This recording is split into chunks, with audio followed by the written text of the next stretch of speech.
2023년 10월 12일 새벽 2시 45분이었다. 서울특별시 마포구 성산동 한 빌라 3층에서 화재가 발생했다. 불은 3층 302호에서 시작되었고 소방차가 도착했을 때 이미 방 하나가 전소된 상태였다. 소방대원들이 진화 작업을 마치고 현장에 진입했을 때 침실 바닥에서 한 구의 시신을 발견했다. 시신은 심하게 탄화되어 있었고 두 팔을 가슴 앞으로 모은 채 웅크린 자세를 취하고 있었다. 사망자는 김수연이라는 34살의 여성이었다. 그녀에게는 6살짜리 딸이 하나 있었다. 딸의 이름은 김하은이었다. 화재 당시 하은은 거실 소파 위에서 잠들어 있었으며 소방대원이 구출했을 때 연기를 약간 흡입한 것 외에는 외상이 전혀 없었다. 경찰은 현장 조사를 통해 침실 내부에서 등유 성분을 검출했고 외부 침입의 흔적은 전무했다. 수사관은 자해에 의한 분신으로 초동 판단을 내렸다. 김수연은 생전에 우울증 치료를 받고 있었으며 남편 박정우와는 2021년에 이혼한 상태였다. 하은은 외할머니 이복순 여사에게 인계되었다. 사건은 단순 자살로 종결 처리되었다. 그로부터 열흘이 지난 10월 22일 오후 3시였다. 마포구 합정동 50층짜리 오피스 빌딩의 최상층에 위치한 강력 탐정사무소로 한 통의 전화가 걸려왔다. 전화를 받은 사람은 나정이였다. 30대 중반의 독신 여성인 나정이는 사무소의 행정조수로 근무하고 있었다. 수화기 너머로 떨리는 목소리가 흘러나왔다. 죽은 딸이 손녀를 따라다니고 있어요. 잿더미가 되어서 따라다니고 있어요.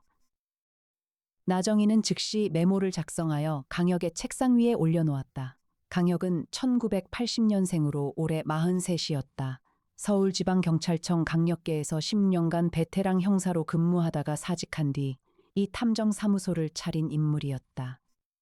그는 형사 시절부터 현장에 들어서면 있는 것과 없는 것과 어색한 것을 순서대로 포착하는 뛰어난 직관을 가지고 있었다.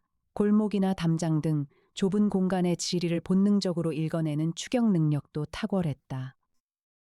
아버지의 유산으로 경제적 여유가 충분했지만 돈을 위해 일하는 것이 아니었다.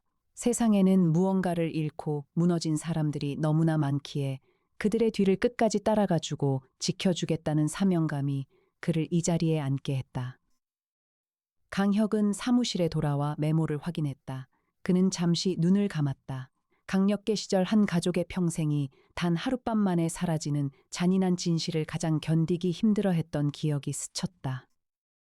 그는 나정이에게 의뢰인과 내일 오전 10시에 면담 일정을 잡으라고 지시했다. 같은 시각 사무소 실험실에서는 이에나가 인공지능 로봇 세종의 소프트웨어를 업데이트하고 있었다. 이에나는 1998년생으로 올해 25이었다. 국립과학수사연구원 법화학과 출신의 분석화학 전문가였으며 강혁이 직접 스카우트하여 사무소에 합류시킨 인재였다.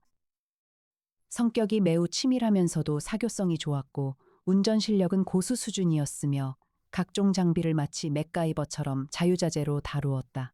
2026년 최신 버전의 최첨단 인공지능 세종 로봇을 누구보다 능숙하게 운용했다. 그녀는 강혁을 부를 때 늘 탐정님이라고 불렀고 마음속 깊이 사랑하는 감정을 품고 있었지만 늘 숨겼다. 프로파일러로서의 역량도 갖추고 있었으며 강혁보다 항상 한 발 빠르게 움직여 의뢰 분석과 교통편 예매 등을 완벽하게 준비하는 철두철미함을 보여주는 인물이었다. 이에나가 실험실 문을 열고 나왔다. 탐정님 새 의뢰 들어왔죠. 나정이 언니한테 들었어요. 강혁이 고개를 끄덕였다. 애나 씨, 내일 오전까지 성산동 화재 사건 관련 자료 정리해 놓을 수 있겠어요. 이에나는 이미 태블릿을 꺼내 검색을 시작하고 있었다. 물론이죠, 탐정님. 사무소의 수석연구원 송태풍 박사는 44살의 의학 박사이자 범죄학 전공자였다. 현장 감식과 법의학 분석과 암호 해독에 이르기까지 광범위한 전문성을 갖추고 있었다.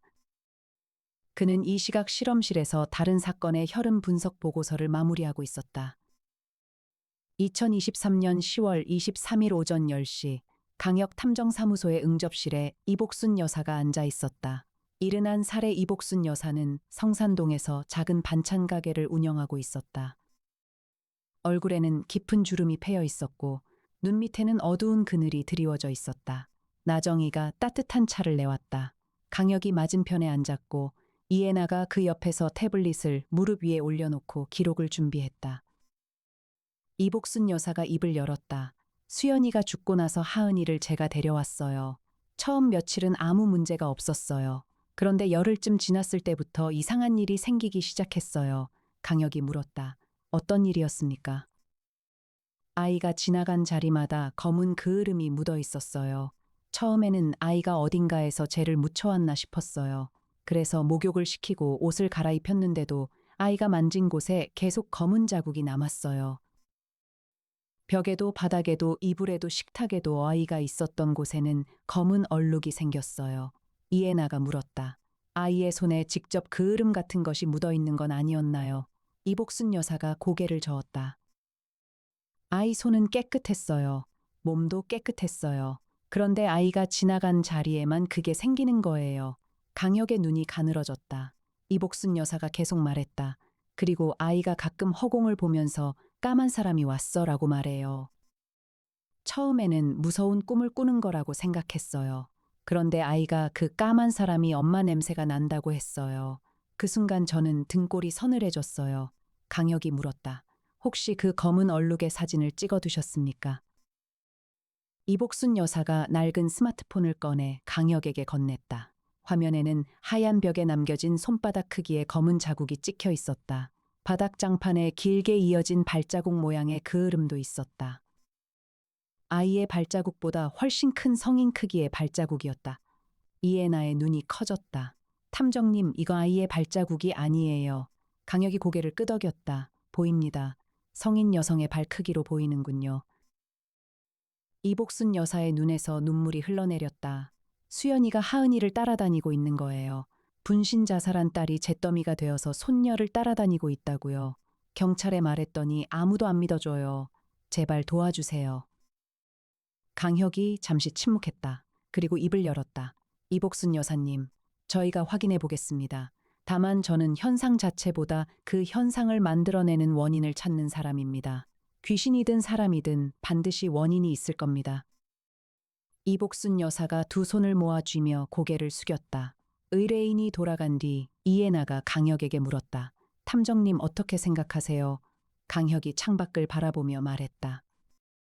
있는 것은 검은 그을음과 아이의 증언이고 없는 것은 물리적 발화원이고 어색한 것은 아이의 몸에는 아무것도 묻어있지 않은데 아이가 지나간 곳에만 흔적이 남는다는 점이야. 그건 누군가가 아이를 따라다니면서 의도적으로 그을음을 남기고 있다는 뜻이 될 수도 있어. 이해나가 태블릿을 두드렸다. 성산동 화재 사건 자료 분석 결과 몇 가지 의문점이 있어요. 제가 정리해놨어요. 강혁이 돌아보았다. 역시 빠르군요, 애나 씨. 이해나의 귀가 살짝 붉어졌지만 그녀는 태블릿 화면에 시선을 고정한 채 말을 이었다. 첫째로 김수연의 시신 탄화 정도가 침실 전체의 화재 규모에 비해 과도하다는 점이에요. 둘째로 등유의 양이 방 전체를 태울 만큼은 아니었는데 시신의 탄화가 거의 완전 수준이라는 건 등유 외에 다른 연소 촉진제가 사용되었을 가능성이 있다는 거예요. 셋째로 김수연이 우울증 치료를 받고 있었다고 되어 있는데 담당 병원과 처방 기록에 접근할 필요가 있어요. 강혁이 말했다. 송 박사에게 부검 기록과 현장 감식 보고서를 공식 루트로 요청하게 해. 그리고 형한테 전화 한 통 해야겠어. 강혁의 형 강민혁은 검찰청 고위 간부였다. 수시로 강혁을 도와주는 든든한 존재였다. 강혁이 형을 부를 때는 형이라고 반말을 사용했고 강민혁은 강혁을 혁아라고 불렀다. 같은 날 오후 2시 강혁이 전화를 걸었다. 형, 나 좀 도와줘. 강민혁의 목소리가 수화기 너머로 들려왔다. 혁아 또 뭐냐, 바쁜데. 성산동 화재 사건, 10월 12일 새벽에 발생한 거, 자살로 종결됐는데 부검 보고서랑 현장 감식 자료 좀 확인해 줄 수 있어. 강민혁이 잠시 침묵했다. 검찰 쪽에서 관여한 사건은 아닐 텐데 경찰 단독 종결이면 경찰 쪽이잖아. 그래서 형한테 부탁하는 거야. 형이 수사기록 열람 권한 있잖아. 강민혁이 한숨을 쉬었다. 알았다. 내일까지 줄게. 근데 혁아, 이거 단순 자살 아니야. 모르겠어. 그래서 확인하려는 거야. 조심해라. 종결된 사건 뒤지면 귀찮아지는 놈들이 있어. 강혁이 전화를 끊었다. 형의 마지막 말이 마음에 걸렸다. 귀찮아지는 놈들이라는 표현은 단순한 경고가 아니었다. 강민혁은 검찰에서 20년 넘게 근무한 사람이었고 허투루 말하는 법이 없었다. 2023년 10월 24일 오전 9시 강혁과 이해나는 사무소 지하 주차장에서 검은색 최고급 승용차에 올라탔다. 이해나가 운전대를 잡았다. 그녀의 운전 실력은 어떤 상황에서도 흔들리지 않는 수준이었다. 차량이 성산동에 도착했다. 3층짜리 빌라는 외벽이 낡아 있었고 3층 302호의 창문은 합판으로 막혀 있었다. 건물 주변에는 인기척이 없었다. 강혁은 빌라 입구에서 멈춰서서 사방을 둘러보았다. 있는 것. 건물 외벽에 그을음이 3층 창문 위로 번져 있다. 소방호스 자국이 2층 벽면에 남아 있다. 1층 우편함에 우편물이 쌓여 있다. 없는 것. CCTV가 없다. 건물 출입구에 도어록도 없다. 방범 시설이 전무하다. 어색한 것. 3층 창문 합판에 못자국이 안쪽이 아닌 바깥쪽에서 박혀 있다. 화재 이후에 누군가 외부에서 합판을 설치했다는 의미였다. 보통 화재 현장 보조는 출입문에 봉인 테이프를 붙이지 창문에 합판을 대지는 않는다. 강혁이 말했다. 애나 씨, 저 합판 좀 이상하지 않아요? 이해나가 올려다보았다. 맞아요, 탐정님. 소방서나 경찰에서 저렇게 처리하는 건 일반적이지 않아요. 건물주가 했을 수도 있겠지만 못자국이 너무 정교해요. 전문 시공 수준이에요. 두 사람은 건물 내부로 들어갔다. 계단을 올라 3층에 도달했다. 302호의 현관문에는 경찰 봉인 테이프가 붙어 있었지만 테이프의 끝이 이미 뜯겨 있었다. 누군가 봉인 후에 이곳을 방문한 적이 있다는 증거였다. 강혁이 장갑을 끼고 문을 열었다. 내부에서 탄내가 옅게 남아 있었다. 거실은 비교적 손상이 적었다. 소파와 텔레비전과 식탁이 그대로 남아 있었다. 그러나 침실로 향하는 복도의 벽은 검게 그을려 있었고 침실 안은 완전히 전소되어 있었다. 천장에 석고보드가 녹아 쳐져 있었고 바닥에 장판은 뒤틀려 있었다.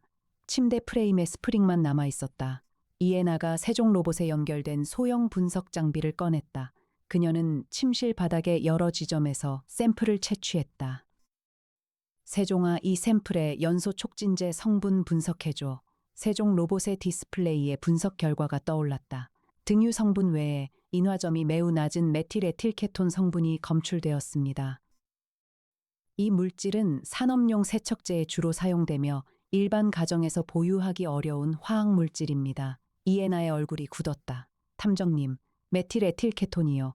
이건 일반인이 쉽게 구할 수 있는 물건이 아니에요. 강혁의 눈이 날카로워졌다. 자살이 아닐 수 있다는 거지. 네. 만약 김수연이 스스로 목숨을 끊으려 했다면 등유만으로도 충분했을 거예요. 메틸에틸케톤을 추가로 사용할 이유가 없어요. 오히려 이건 시신의 탄화를 극대화하여 증거를 없애려는 의도로 보여요. 강혁이 침실의 구석구석을 살폈다. 침대 옆 벽면에 뭔가 걸려 있었던 흔적이 있었다. 액자를 건 못자국이 3개 나란히 박혀 있었다. 그러나 액자는 없었다. 화재로 소실된 것인지 누군가 가져간 것인지 알 수 없었다. 강혁이 거실로 돌아왔다. 거실 벽면에도 못자국이 하나 있었는데 이곳에는 액자가 그대로 걸려 있었다. 유리가 깨져 있었지만 안에 사진은 식별 가능했다. 김수연과 어린 하은이가 놀이공원에서 찍은 사진이었다. 김수연은 환하게 웃고 있었고 하은이를 안고 있었다. 강혁은 오래도록 그 사진을 바라보았다. 2023년 10월 25일 송태풍 박사가 실험실에서 이해나가 채취해온 샘플의 정밀 분석을 완료했다. 그는 강혁과 이해나를 실험실로 불렀다. 결과가 나왔습니다. 송태풍 박사가 모니터를 가리켰다. 메틸에틸케톤의 순도가 산업용 등급인 99.5%입니다. 이것은 도료 제조 공장이나 대형 화학 플랜트에서 사용하는 수준이에요. 일반 소매점에서 구매 가능한 순도가 아닙니다. 강혁이 물었다. 어디서 유통되는 물건인지 추적할 수 있나? 송태풍 박사가 고개를 끄덕였다. 국내에서 이 순도의 메틸에틸케톤을 유통하는 업체는 4곳뿐입니다. 이미 세종을 통해 유통 기록을 조회했어요. 그중 하나가 경기도 파주시에 있는 동화케미칼이라는 회사인데 이 회사의 대표이사가 박정우입니다. 이해나가 눈을 크게 떴다. 박정우요. 김수연의 전 남편 아닌가요? 맞습니다. 송태풍 박사의 표정이 심각했다. 강혁의 입가에 차가운 미소가 스쳤다. 전 남편이 산업용 화학물질 유통업체를 운영하고 있고 그 물질이 전처의 화재 현장에서 검출됐다. 우연이라고 보기엔 너무 깔끔한 연결이야. 이해나가 세종 로봇에 추가 명령을 입력했다.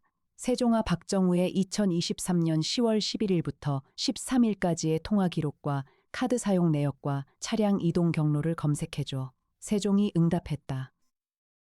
공식 수사기관의 영장 없이는 통신 기록과 금융 기록에 접근할 수 없습니다.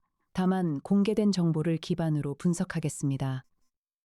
박정우의 차량은 2023년 10월 11일 오후 11시 25분에 서울시 마포구 성산동 인근의 주유소 CCTV에 포착되었습니다. 세 사람의 시선이 모니터에 고정되었다.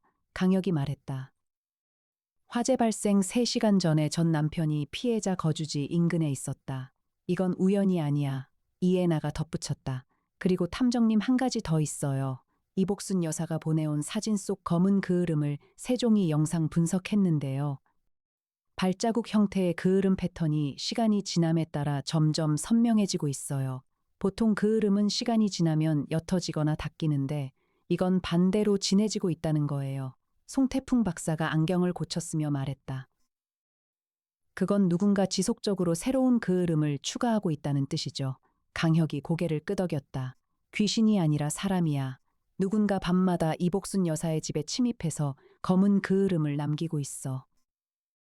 그리고 그 목적은 하은이를 공포에 빠뜨리거나 이복순 여사를 심리적으로 압박하는 것이야. 이해나가 물었다.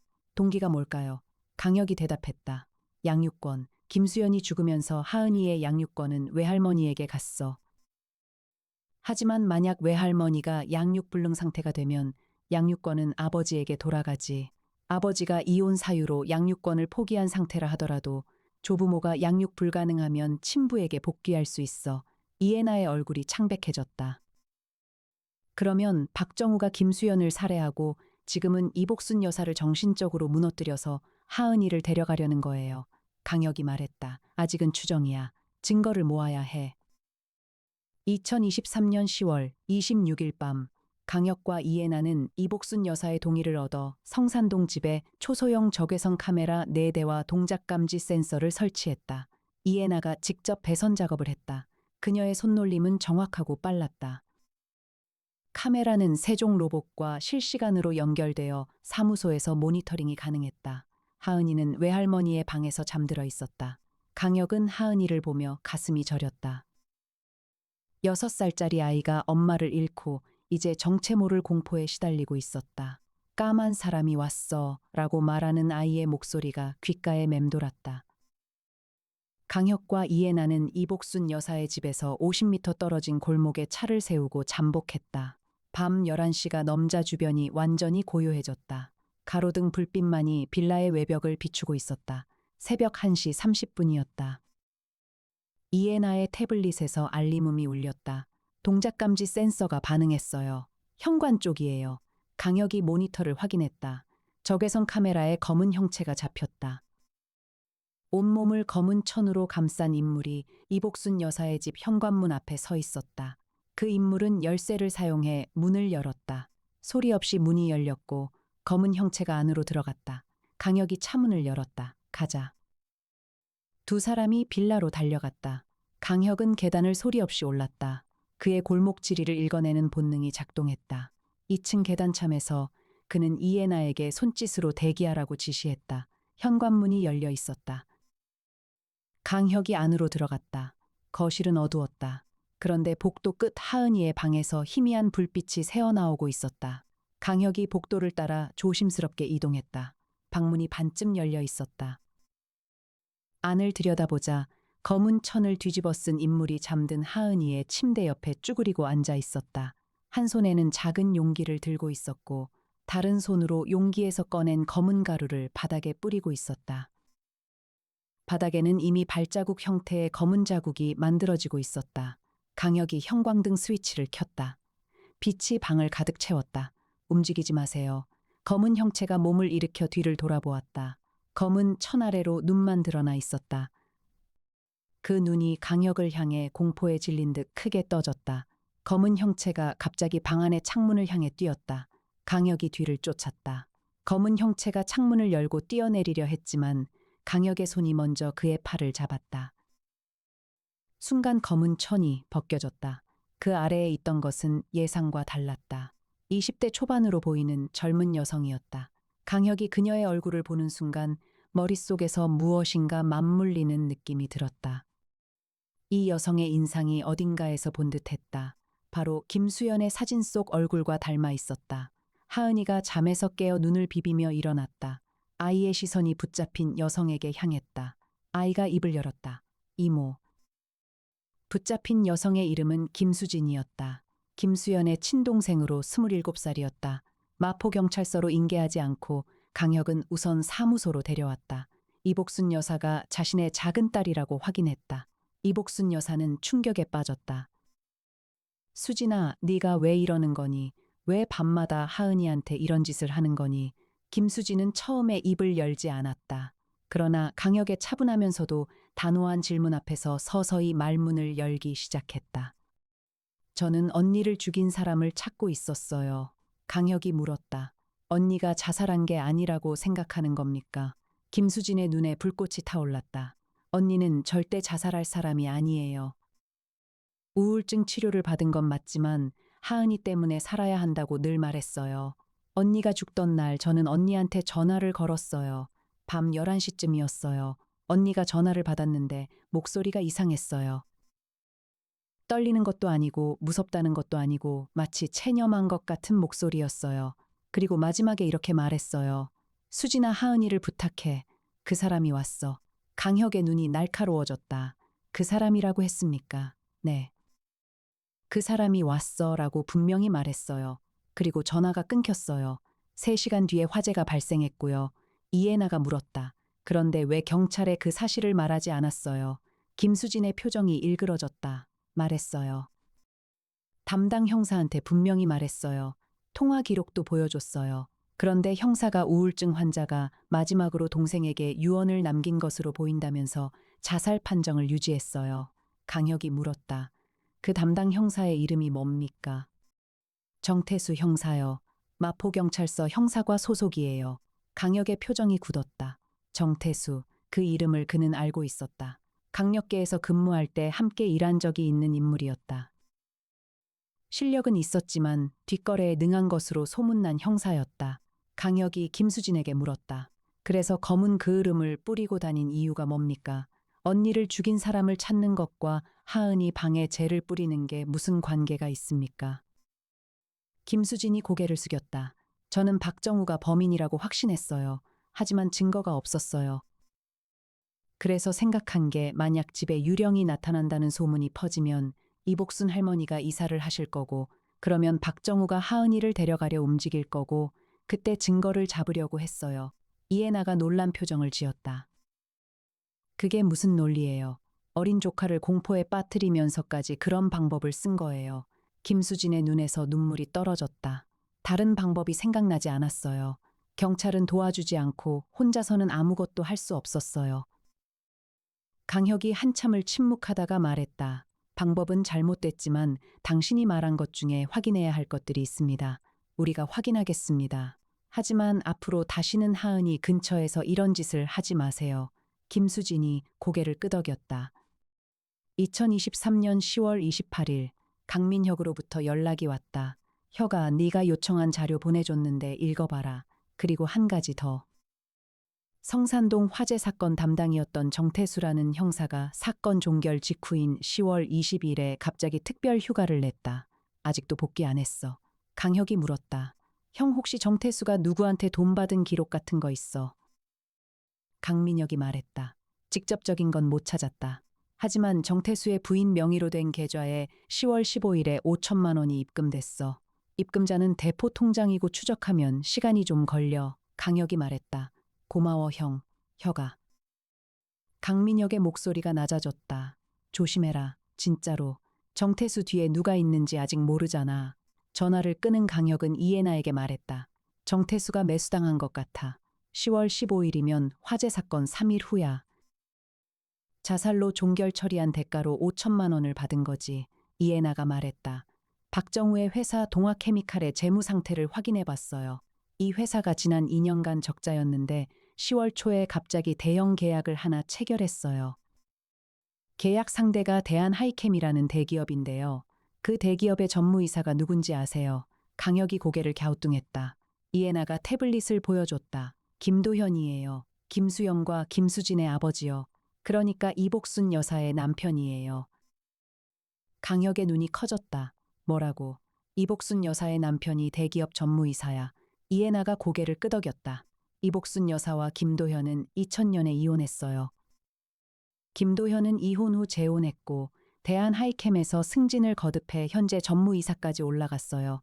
딸들과는 거의 연락을 끊고 살았고요. 강혁이 의자에 등을 기대며 생각에 잠겼다. 박정우의 회사에 대형 계약을 안겨준 게 김도현이라 전 사위에게 왜 호의를 베풀었을까? 이해나가 말했다. 더 이상한 게 있어요. 김수연의 이혼 사유를 확인해 봤는데 가정폭력이었어요. 박정우가 김수연을 상습 폭행한 기록이 있어요. 그런데 이혼 과정에서 김도현이 중재에 나선 적이 있어요. 김도현이 박정우에게 회사 설립 자금을 지원한 기록도 있고요. 강혁의 입에서 나직한 탄식이 흘러나왔다. 아버지가 전 사위를 후원하고 있었다고. 딸을 때린 남자를 왜 후원해? 무슨 연결고리가 있는 거야. 송태풍 박사가 실험실에서 나와 대화에 합류했다. 한 가지 가능성이 있습니다. 김도현이 숨기고 싶은 비밀을 박정우가 알고 있는 경우 사위를 통해 알게 된 가문의 비밀 같은 거요. 박정우가 그걸 빌미로 김도현에게 지속적으로 금전을 요구하고 있었다면 설명이 됩니다. 강혁이 말했다. 그리고 김수연이 그 비밀을 알게 됐다면 세 사람의 시선이 마주쳤다. 말하지 않아도 같은 결론에 도달하고 있었다. 2023년 10월 30일 강혁은 이해나와 함께 경기도 분당에 있는 김도현의 자택을 방문했다. 고급 주택가에 위치한 2층 단독주택이었다. 김도현은 63살의 백발이 성성한 남자였다. 말쑥한 양복 차림에 은퇴 안경을 쓰고 있었다. 그의 옆에는 재혼한 부인 한미정이 서 있었다. 강혁이 명함을 건넸다. 성산동 화재 사건과 관련하여 몇 가지 여쭤보러 왔습니다. 김도현의 표정에 미세한 변화가 일었다. 그것은 놀람이 아니라 경계였다. 수연이 일은 이미 경찰에서 결론을 내렸다고 들었습니다만 강혁이 말했다. 저희가 새로운 증거를 확보했습니다. 김수연 씨의 화재 현장에서 산업용 화학물질이 검출됐고 그 물질의 유통 경로가 박정우 씨의 회사로 연결됩니다. 김도현의 안색이 하얗게 변했다. 그는 부인에게 잠시 자리를 비켜달라고 부탁했다. 한미정이 방을 나갔다. 김도현이 소파에 주저앉으며 말했다. 탐정님, 제가 솔직하게 말씀드리겠습니다. 강혁이 기다렸다. 김도현이 입을 열었다. 2020년에 박정우가 수연이와 이혼하면서 저한테 연락을 해왔습니다. 자기가 결혼 생활 동안 알게 된 것이 있는데 그것을 세상에 공개하지 않는 조건으로 사업 자금을 지원해달라고 했습니다. 강혁이 물었다. 그가 알게 된 것이 뭡니까? 김도현의 입술이 떨렸다. 1998년에 제가 대한하이캠의 부장으로 근무할 때 회사 자금을 횡령한 적이 있습니다. 4억 원이었습니다. 당시 사채업자에게 진 빚을 갚기 위해서였습니다. 회사에서는 아직 모릅니다. 수연이가 결혼 생활 중에 제가 술자리에서 실수로 한 말을 박정우에게 전한 모양입니다. 박정우가 증거를 확보하고 저를 협박했습니다. 이해나가 물었다. 그래서 박정우의 회사에 계약을 넣어주고 자금도 지원한 거군요. 김도현이 고개를 끄덕였다. 강혁이 물었다. 김수연 씨가 아버지의 횡령 사실을 알게 됐습니까? 김도현의 얼굴이 일그러졌다. 올해 9월에 수연이가 갑자기 저를 찾아왔습니다. 오래 연락이 없다가 갑자기요. 수연이가 말했습니다. 정우 오빠가 아빠 비밀을 알고 있대. 나도 알아. 나는 이 사실을 세상에 공개할 거야. 아빠가 잘못한 건 밝혀져야 해라고요. 강혁의 눈이 날카로워졌다. 김도현이 계속 말했다. 저는 수연이에게 사정했습니다. 제발 그러지 말아달라고. 이미 25년이 지난 일이고 회사에 알려지면 모든 게 끝난다고. 하지만 수연이는 아빠의 돈으로 나를 때린 남자가 사업을 하고 있는 게 참을 수 없다고 했습니다. 그때 김도현의 얼굴에 무너지는 듯한 표정이 스쳤다. 저는 그 대화 내용을 박정우에게 말했습니다. 수연이가 공개하겠다고 했다는 것을 박정우를 달래려고 한 겁니다. 내가 막아보겠다고 안심시키려고요. 하지만 그 후 한 달 만에 수연이가 죽었습니다. 방 안에 무거운 침묵이 내려앉았다. 강혁이 말했다. 당신은 박정우에게 동기를 제공한 겁니다. 김수연 씨가 비밀을 공개하면 박정우의 수입원이 사라지니까. 박정우에게는 김수연 씨를 제거할 충분한 동기가 있었어요. 김도현이 두 손으로 얼굴을 감쌌다. 제가 수연이를 죽인 거나 다름없습니다. 강혁이 차갑게 말했다. 그건 법정이 판단할 일입니다. 지금 당장 하셔야 할 일이 있어요. 검찰의 횡령 사실을 자수하시고 박정우의 협박 사실을 진술하셔야 합니다. 그래야 수연 씨의 억울한 죽음이 밝혀집니다.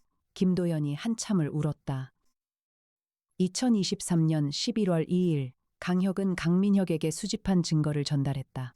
메틸 에틸케톤의 유통 경로와 박정우의 동기와 정태수의 매수 의혹과 김도현의 진술을 모두 종합한 자료였다. 강민혁이 자료를 검토하며 말했다. 이 정도면 검찰에서 재수사 착수할 수 있어. 내가 직접 지휘하겠다. 정태수도 체포해야 하고 박정우도 구속영장 청구해야 해. 강혁이 말했다. 형 고마워. 근데 한 가지 걱정되는 게 있어. 뭔데? 하은이야.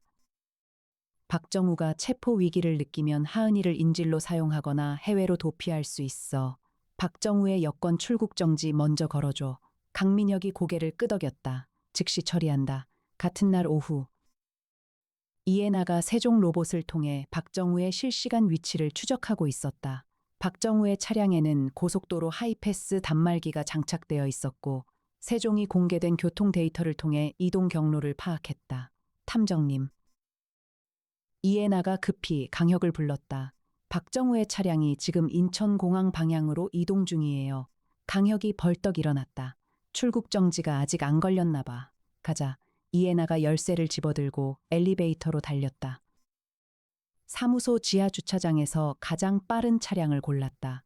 검은색 스포츠 세단이었다. 이해나의 운전은 정확하면서도 대담했다. 합정동에서 올림픽대로로 진입한 차량은 인천공항 방향으로 질주했다. 강혁이 강민혁에게 전화를 걸었다. 형 출국 정지 빨리 좀 해줘. 박정우가 공항으로 가고 있어. 강민혁의 목소리가 긴박했다. 지금 처리 중이야. 30분만 버텨라. 이해나가 엑셀러레이터를 밟았다. 차량 내비게이션에 세종이 실시간 경로를 표시해주고 있었다. 박정우의 차량은 현재 영종대교를 건너고 있었다. 20분 후 이해나의 차량이 인천공항 제2터미널 출발층에 도착했다. 이해나가 차를 세우자마자 강혁이 뛰어내렸다. 공항 내부로 뛰어들어간 강혁은 세종이 전송한 박정우의 사진을 떠올리며 출국장 앞을 수색했다. 탈밥 카운터 앞에 40살의 남자가 서 있었다. 키 175cm의 검은 코트를 입은 남자가 여권을 내밀고 있었다. 항공사 직원이 여권을 받아 단말기에 조회했다. 직원의 표정이 변했다.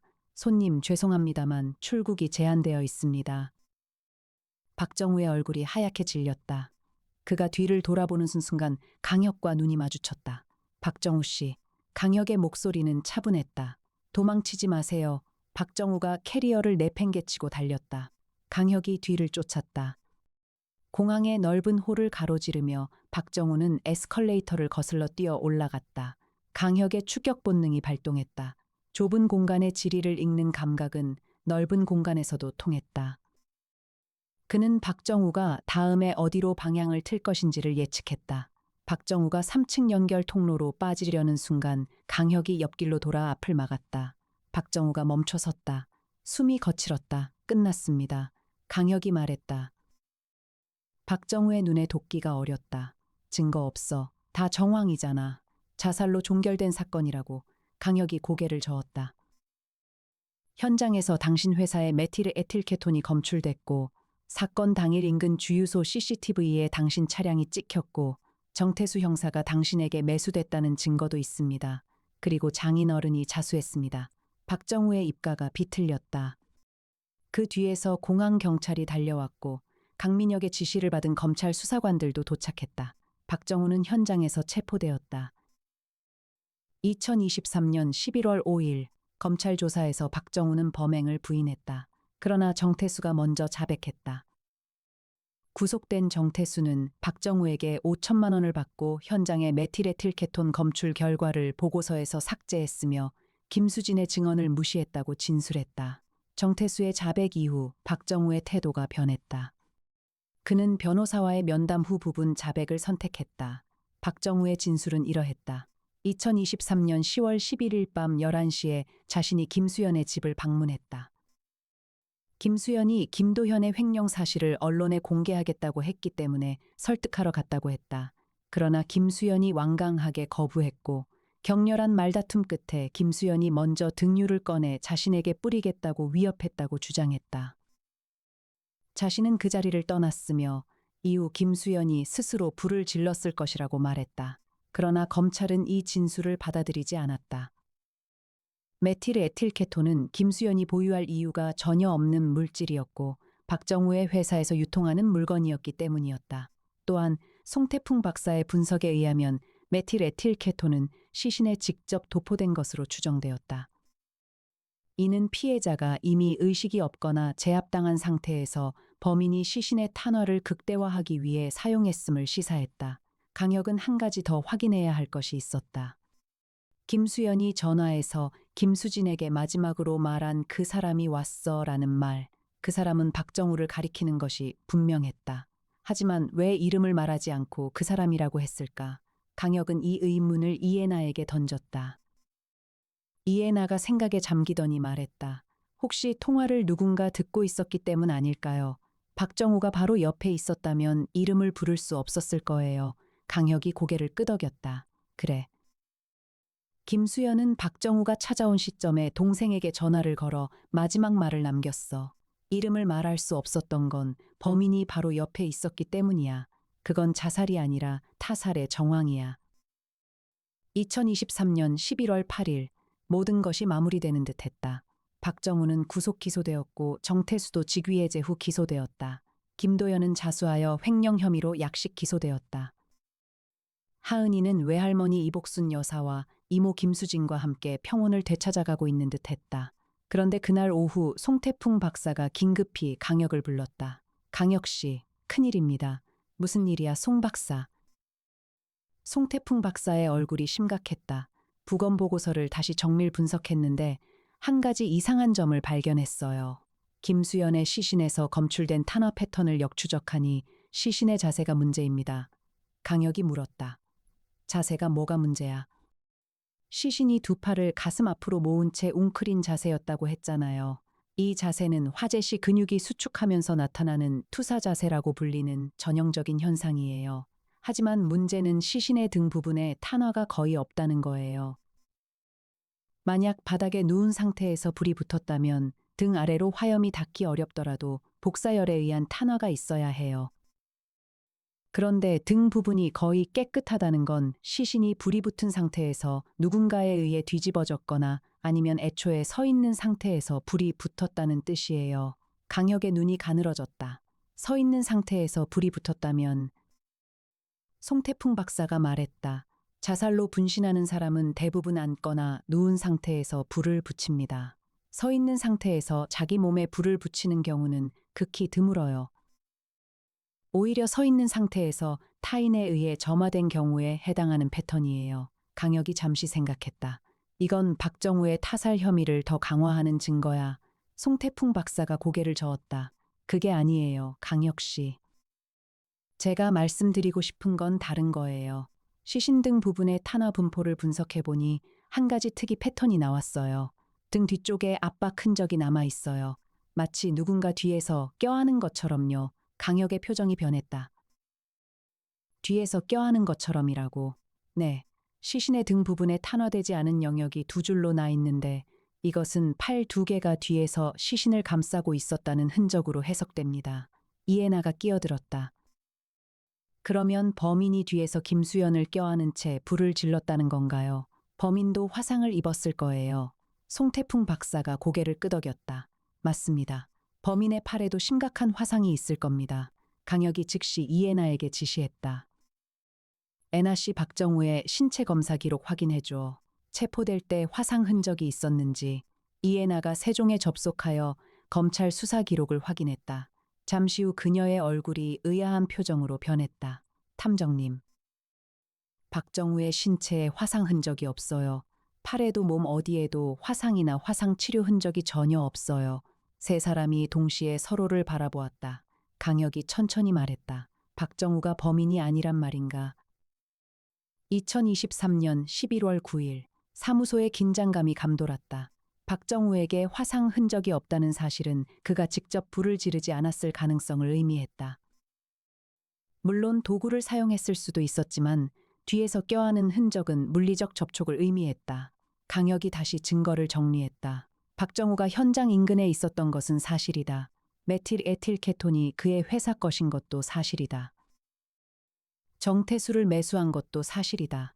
하지만 실제로 불을 지른 사람은 박정우가 아닐 수 있다. 누군가 다른 사람이 실행범으로 있을 수 있다. 이해나가 세종에 명령했다. 세종아 10월 11일 밤부터 12일 새벽까지 성산동 일대의 CCTV 영상에서 화상 치료를 받았을 가능성이 있는 인물을 추적해줘.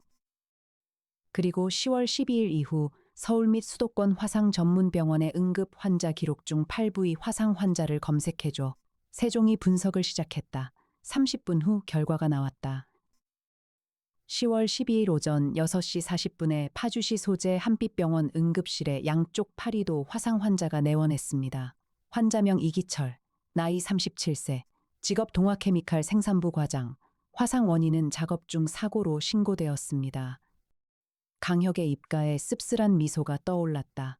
동화케미칼 직원이야. 박정우의 부하 직원이 실행범이었어. 이해나가 추가 검색을 했다.